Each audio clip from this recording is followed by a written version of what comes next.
A British royal just got arrested on his own birthday. 6 police cars. No warning. This changes everything. We're talking about a senior member of the British royal family, arrested in connection with Jeffrey Epstein. And here's the twist, this isn't about sex crimes. The charge, something nobody saw coming. Andrew Mountbatten Windsor, formerly Prince Andrew, Duke of York, is King Charles's younger brother.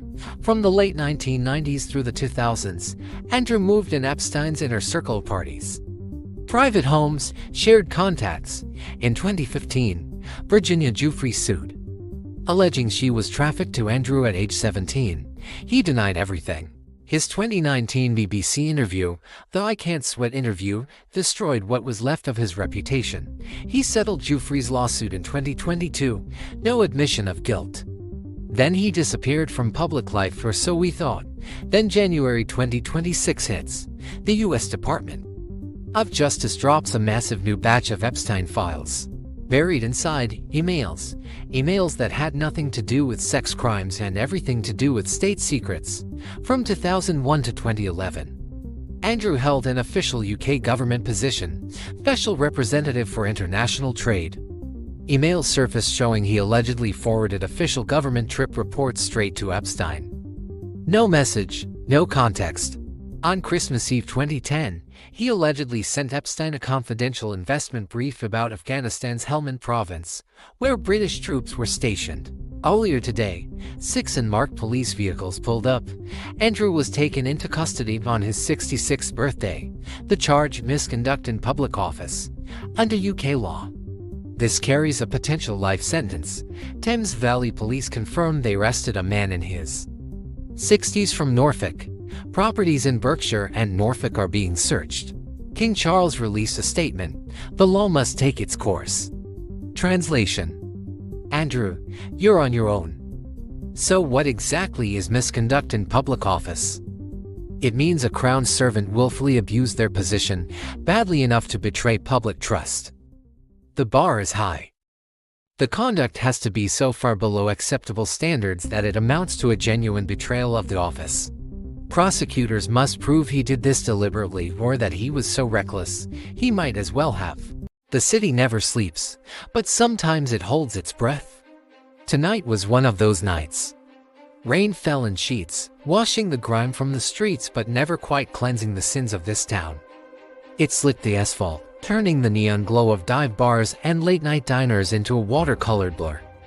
And there, in the middle of it all, a glint of gold against the dark, wet pavement. A pocket watch. Not just dropped, but placed. A deliberate punctuation mark at the end of a sentence I hadn't yet read. It lay open-faced, its hands frozen at midnight, mocking the relentless march of time that surrounded it. The rain beaded on its crystal face like tiny, cold tears. Every ticket ever made had been silenced, yet it screamed louder than any siren. Dispatch called it in as a standard open and shut case. A robbery gone wrong, they said. But I've been a detective long enough to know there is no such thing as standard in this city. Every crime scene tells a story, and you have to learn to listen to the whispers, not the shouts. Pulling the collar of my trench coat tighter against the biting wind, I stepped out of the patrol car. The air was thick with the smell of wet concrete and ozone. The usual crowd of onlookers had already been pushed back behind the yellow tape, their faces a mix of morbid curiosity and detached sympathy. They saw a crime scene, I saw a puzzle box waiting to be opened. My partner, Miller, was already there, directing a couple of uniforms. He saw me and gave a slight nod, his expression grim. "Nothing good, Corbin," he muttered as I ducked under the tape. "No witnesses, no weapon, no victim. Just this." He gestured towards the center of the cordoned-off area. And there it was. The pocket watch. It seemed impossibly small, impossibly fragile in the vast, empty street. I knelt down, the worn leather of my shoes soaking through. The world seemed to shrink, the noise of the city fading into a dull roar, until it was just me and this tiny, golden enigma. My gloved hand hovered over it, a breath away from touching it. The craftsmanship was exquisite, old world. Gold filigree curled around the edges, intricate and delicate. This wasn't some cheap trinket. This was an heirloom, something passed down through generations. Something worth protecting. So why was it here, abandoned in a puddle on a forgotten street corner? It was a piece that didn't fit, and note played in the wrong key. The scene was too clean, too quiet. The absence of chaos was more unsettling than any mess could have been. Robberies are frantic, messy affairs. This was surgical, precise. I picked it up. The weight of it was solid, substantial in my palm. Cold, too. The cold of metal, but also the cold of something else. Something final. I ran my thumb over the smooth, worn surface of the casing. Generations of thumbs had likely done the same, polishing the gold, feeling its comforting weight.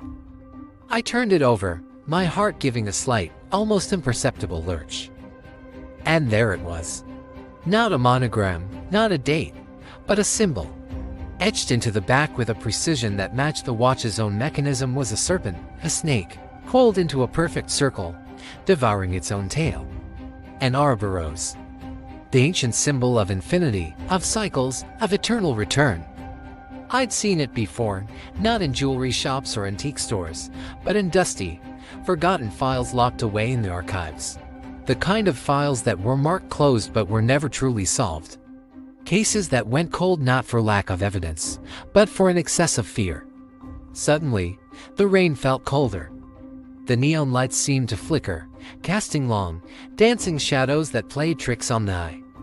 This wasn't a robbery. Miller was wrong. Dispatch was wrong. This wasn't a crime of opportunity or passion.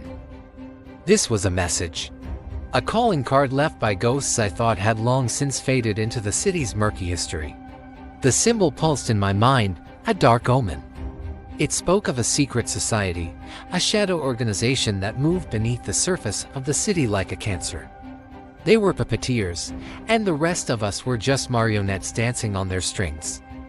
I had tangled with them once, a long time ago. A case that nearly cost me everything: my career, my sanity.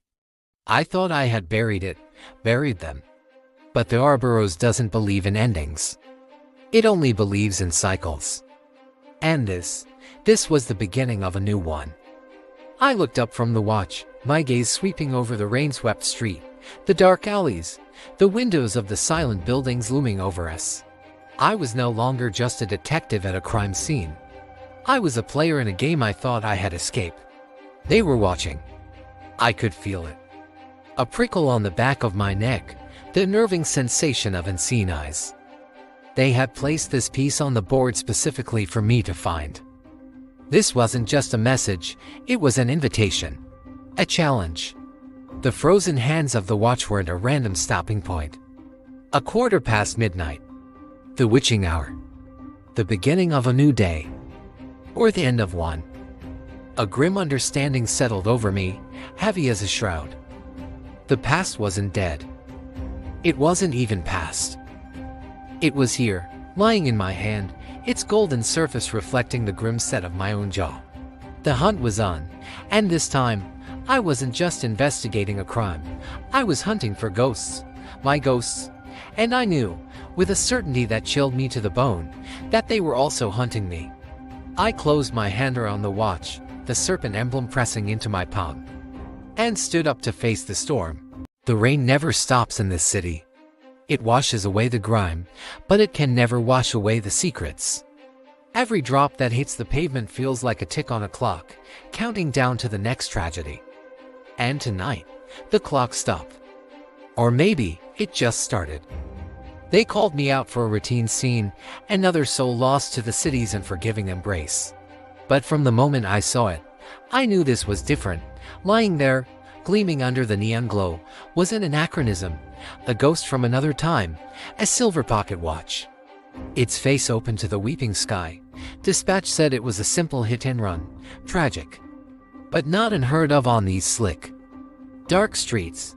But hit and runs don't usually leave behind pristine, antique timepieces.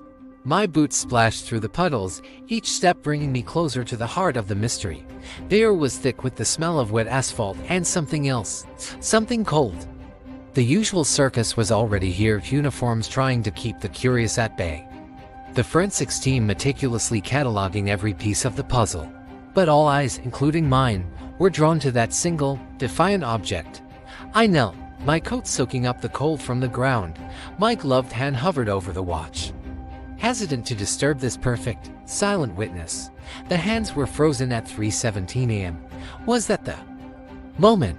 The moment a life was extinguished. The glass was flawless, not a single crack. The silver casing was polished, almost as if it had just been placed there. It didn't belong. It was too clean, too deliberate. The victim was gone, taken to the morgue, but this was left for me. I could feel it. This was the first piece of the real story. Gently, I picked it up. The weight was substantial, solid. It felt old, important. The front was ornate, with intricate filigree work. Beautiful, but it was the back that held my attention. My thumb traced over the cool metal, and then I saw it. Etched into the silver, not with the precision of a master engraver, but with a raw, almost desperate-looking scratch, was a symbol. A serpent, coiled into a circle, devouring its own tail. The Ouroboros. An ancient symbol of eternity, of cycles, of endless repetition. I'd seen that mark before, years ago, in a case that was never solved, a case that was buried so deep it became a ghost story whispered in the precinct's darkest corners. A case that broke a good man, the Ouroboros. It wasn't just a symbol, it was a signature. A calling card for a group that operates in the shadows, a fraternity of whispers and influence that the world isn't supposed to know exists. They believe they are above the cycle, that they control it. Seeing it again sent a chill down my spine that had nothing to do with the rain. My breath hitched. I looked up from the watch, the neon signs of the city blurring into a kaleidoscope of meaningless colors. The sirens, the rain. The murmurs of the officers around me had all faded into a dull roar. This wasn't a hit and run. This wasn't a random act of violence. This was a message, a deliberate, calculated statement. The victim wasn't just in the wrong place at the wrong time. They were a pawn in a much larger game. And by leaving this watch, they weren't just taking a piece off the board. They were inviting a new player, me. They were telling me they're back, or perhaps they never left. The Ouroboros. The cycle begins anew. The past I thought I had buried was crawling out of its grave, and this watch was the shovel that dug it up. My mind raced, connecting dots I hadn't thought about in a decade. Old names. Forgotten faces. Whispers of a conspiracy that reached the highest echelons of power. It was all flooding back. They know I'd be the one to find it.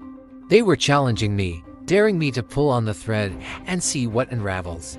I closed my hand around the watch, its coldness seeping into my bones. This city has a million stories, and most of them end in heartbreak. But this one was different. This wasn't just another case file destined to gather dust. This was personal. The rain continued to fall, washing the blood from the street, but it couldn't wash away the symbol now burned into my mind. The game was afoot, as the old stories say.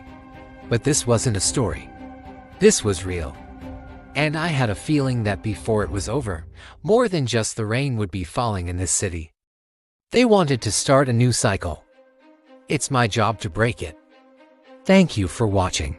If you were captivated by this mystery, make sure to follow for the next chapter.